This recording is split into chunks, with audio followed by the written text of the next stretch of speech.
How many times have you stepped back from a painting only to realise it's lost all its freshness, so it looks tight and overworked? I struggled with this constantly, getting lost in details and fiddling around too much. I could never achieve the bold painterly style of other artists I admired until I found this. One simple exercise transformed my stiff beginner style into the confident painterly technique that got my work into galleries and major art competitions. This game-changing exercise will teach you the most effective way to control oil paint, to fix mistakes without fuss, and the real secret to achieving a confident painterly style. To start, let me show you why bold brushwork isn't really about the type of brushes you use. It's something much more powerful. We're often told to achieve bold brushwork, we need to use large brushes. But picking up large brushes didn't magically transform my paintings. Instead, I found them impossible to control. The problem was I would start my paintings by drawing precise outlines. Then, when I tried pushing oil paint around with a large brush, I obliterated my drawings and made a complete mess. Before I could even think about brush size, I needed a fundamental shift in my approach. Instead of drawing lines, I had to learn to draw with shapes. So how do you draw with shapes? Simplifying the complex visual world into just a few large shapes is incredibly challenging. Our species are hunter-gatherers, hardwired to focus on small details, like spotting prey in the jungle or picking an item on a supermarket shelf. Our natural impulse is to search for more information, not less. To become successful painters, we need to suppress this instinct, which takes practice. Just like building strength in the gym, where we start by lifting lighter weights, we need to build our seeing muscles by practicing with simple subjects that make it easy to recognize the larger shapes. Today, I'll be sharing the one simple exercise that completely changed the way I paint. It taught me the secret of simplifying shapes and achieving the painterly style I'd always dreamed of. I'm going to be painting this small still life of red and green peppers placed in a shadow box to make it easy to see the lights and the shadows. But there's a twist. For this exercise, I'm only going to be using one single brush. While seeing shapes is the real secret to bold brushwork, learning to handle your brushes is still essential. Before you start experimenting with every kind of brush that's out there, you need to master just one, taking full advantage of the wide variety of marks it can make. If I had to choose, the most versatile brush for oil painting is a medium-sized filbert bristle brush. So let me show you everything this brush can do and how you can use it to transform your painting skills. As well as only using one brush, I'm going to try and paint this in under an hour. Setting a time limit is another way we can force ourselves out of our habit of fiddling around. This is great practice for me too, because I haven't been doing much painting lately. I've been really busy working on a new course. If you'd like to know as soon as it's ready, there's a link below to my email list. Right. Here, I'm using the tip of the brush held sideways to draw some straight lines. I'm trying to make these lines as thin as possible, so I'm pressing very lightly, gently holding the back of the brush. I'm going to use these lines to map out my subject, starting with a large box around both peppers. I'm only thinking about angles and boxes, ignoring any curves. When we're painting, we need to convert everything we see into flat shapes and fit them together like the pieces in a jigsaw puzzle. If I can turn these peppers into simple rectangles and triangles, it becomes much easier to check their dimensions and make sure they're the right size. This is what I mean by drawing with shapes. But how do I convert these round three-dimensional objects into flat shapes? By using light and dark. Here,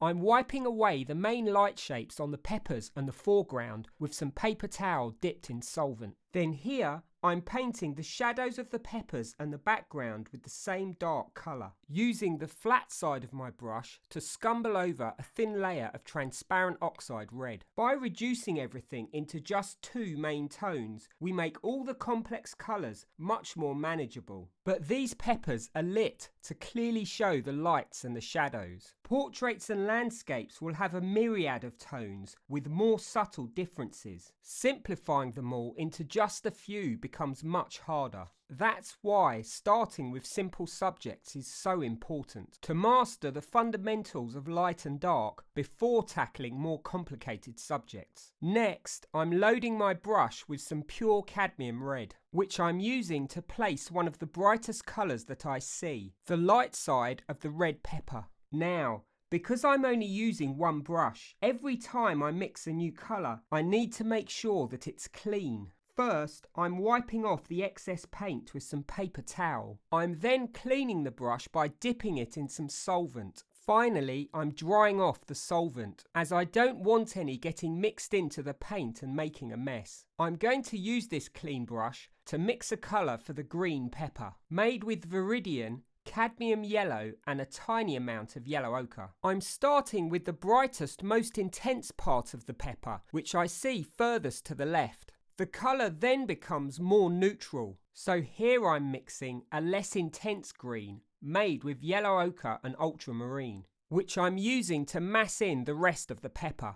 With brightly coloured objects like this, it's easier to start with the purest colour notes. Then compare them with the other colours to see if they're warmer, cooler or more neutral. I'm now mixing an even darker shadow colour made with alizarin crimson, ultramarine and a small amount of yellow ochre. Then I'm using the side of my brush to place the thinner cast shadows just under the peppers. Next, I'm using the shadow colour to place the darkest part of the background on the right side of the canvas. Then here, I'm mixing a colour for the shadow of the red pepper, made with alizarin crimson, cadmium red and a small amount of ultramarine and yellow ochre. But I reckon this shadow actually needs to be much more intense. So I'm adding a greater amount of cadmium red. Then using the flat side of the brush to place broader strokes, I'm massing in the shadow of the red pepper. Here, I'm adding more cadmium red to mix a mid-tone in between the shadow and the light on the pepper. Once I place this mid-tone, do you see how it immediately makes the pepper appear more three-dimensional? This is just like a sculptor with a block of marble. Each tone represents a different plane the sculptor has chiseled away in order to round the form. I'm essentially sculpting with light. This is why painters refer to using light and dark tones to create 3D form as modelling, a term taken from sculpture. If I wanted my pepper to appear perfectly smooth, just like it does in real life, I could use smaller brushes to accurately render every subtle shift in tone, just like a sculptor might use sandpaper to smooth a surface. But if I want a more painterly appearance with bold, visible brushstrokes, I need to limit the number of strokes I use. Every brushstroke represents a shift in tone, so I need to determine the minimum number of tones I can use to make these peppers appear round. Right here, I'm using the back of my brush to scratch out some of the main highlights on the peppers. I want to make sure they're placed accurately before I paint them in. If I make a mistake, I just need to paint over them and adjust them, as these highlights will be much harder to correct after I've put lighter coloured paint down. Though I'll inevitably still get some of them wrong, so you'll be able to see how I sort them out later.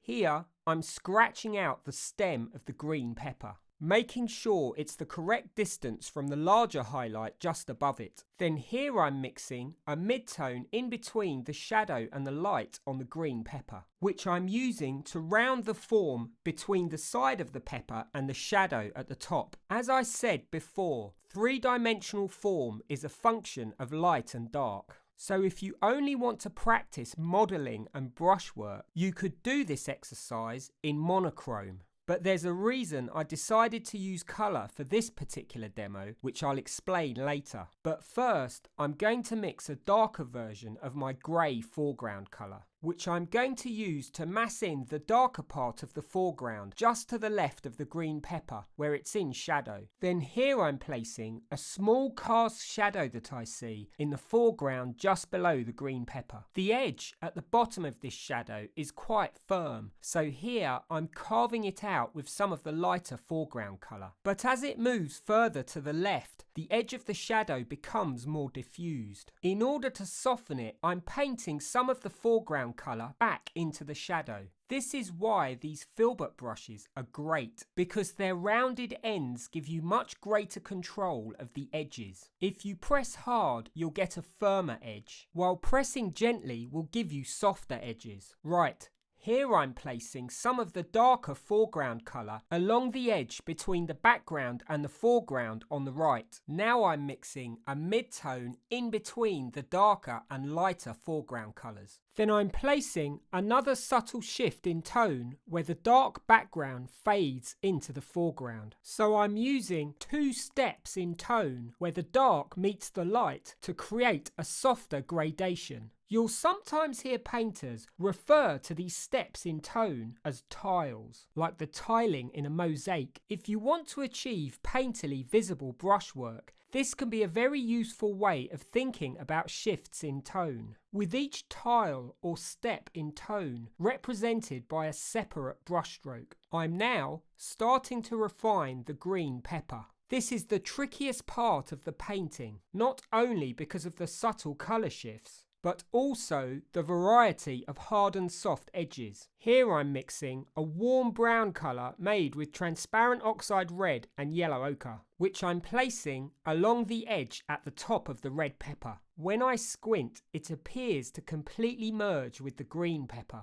But I'm not just blending these edges together. Instead, I'm painting the tones in between them. Next, I'm introducing a note of warmer orange that I see along the bottom edge of the green pepper. I'm then mixing a more neutral green midtone made with viridian and yellow ochre, which I'm using to define the edge along the top of the green pepper. The edge here appears quite firm, so I'm applying pressure and I'm painting the lighter colour into the background. Painting a lighter colour on top of a dark will always give you a harder edge, whereas lower down, where the edge gets softer, I'm painting the darker background colour into the pepper. Because when you paint a dark into a light, the colours get mixed together, giving you a soft edge. With their rounded ends, these filbert brushes are great for painting colours back and forward into each other and achieving different kinds of edges. Here, I'm placing a note of lighter, more vibrant green along the edge at the bottom of the pepper where it meets the foreground. Then, once I've finished refining all the edges, I'm finally ready to start working on the most interesting bits, the highlights. And I'm going to show you how you can still use these large brushes to paint small, intricate details. First, I'm mixing a bright highlight colour made with just viridian and white, which I'm using to place the cooler blue-green highlight near the top of the green pepper. Next, I'm placing the warmer highlight just below it. This brush will only allow me to make larger marks, but I'm able to adjust them and make them smaller by painting back into them with the surrounding colours. When you do this, it's really important that you mix enough paint. To place a new colour on top of another without them mixing together, you need to make sure your brush is loaded. For every mark that I make, I'm mixing more colour. And before I mix each new colour, I'm cleaning my brush. While you're refining the details, it's very easy to overwork them, which will destroy the spontaneity of the brushwork. I'm starting to fiddle around too much. So here, I'm scraping back with my palette knife, ready for another attempt at these highlights. This brings me to the most important lesson of this whole video, and actually in all of painting, even more than seeing shapes. How to correct your mistakes. Whenever you find yourself struggling with a difficult section, which you undoubtedly will, it's absolutely essential that you resist the urge to keep fiddling around with it. You need to stop, scrape back, and start again. Here, for a second time, I'm scraping back the highlights on the green pepper. Painting is like trying to solve a complex puzzle. You'll often encounter tricky sections that feel impossible to paint, but with each attempt you'll find better ways to simplify the area using fewer brushstrokes. And that is the real secret to achieving a painterly style. Bold brushwork isn't really about getting things perfect first time. It's a process of correcting mistakes. Right, here I'm mixing a bright pink made with alizarin crimson and titanium white, which I'm going to use to place the really bright highlight on the red pepper.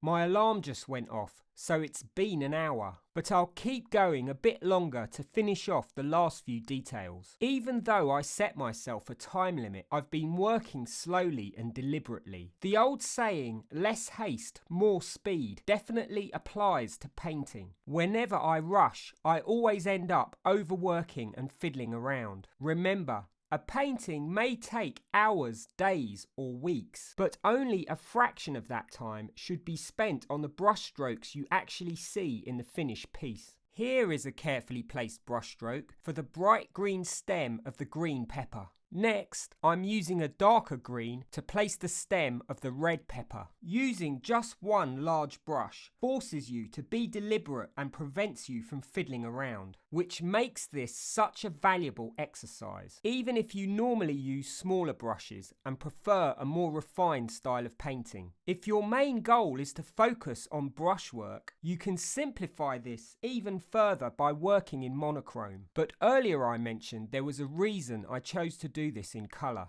That's because I've decided to try something completely new. To say thank you for all your incredible support, for the first time ever, I'm giving away one of my demos. All you need to do for a chance to win this painting is join my email list using the link below. I'll be announcing the winner in exactly 1 week. I'm now adding a tiny highlight within the shadow of the green pepper. This highlight is much darker than the others, so I need to be really careful not to overdo it. I wasn't sure if this detail was entirely necessary, and I was worried I wouldn't be able to paint such a tiny highlight with this big brush, but I think it worked out quite well. And there we have it, a painting of vibrant red and green peppers created using just one large brush. But what about all the other kinds of brushes you can use? Watch this video next to find out exactly what they're for and how they can level up your painting skills.